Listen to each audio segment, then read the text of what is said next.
Obviously, my first love is theology, and I love just the rhythm. I love the time we take, especially in the scriptures. I mean, devoting a whole year to Old Testament, a whole year to the New Testament. I think that rarely happens. Sometimes you get a whole year on the Old Testament, but then New Testament kind of gets shorted.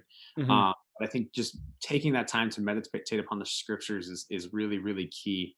Um, I love the literature curriculum. I think it's really where a lot of the ideas that we talk about in the classes take on flesh.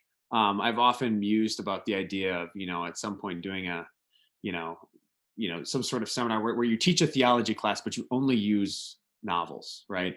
Oh Because yeah, oftentimes, it's so, you go cool. through the theological points, and it's important for the students to understand that.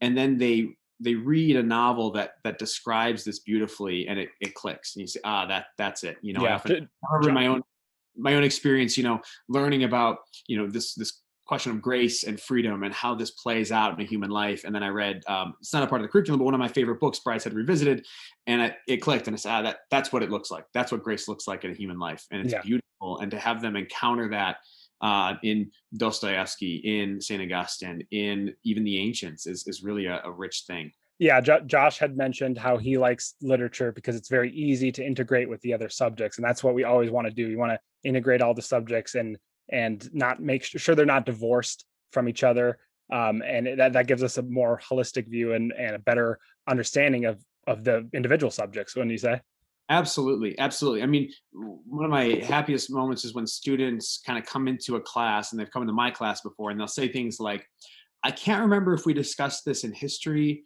or I literature, know, yep, I've heard but." that. Yeah, Yeah, and then they ask a question, and that's the goal for me, is that these boundaries, which are helpful constructs, but they're artificial, that they start to see that what they're doing then is, all right, you're starting to see reality as a whole. That at the end of the day, it doesn't matter if you talked about this in history or literature or philosophy, because the truth is one, hmm. and we want you to see that oneness, that unity through the integration at play here.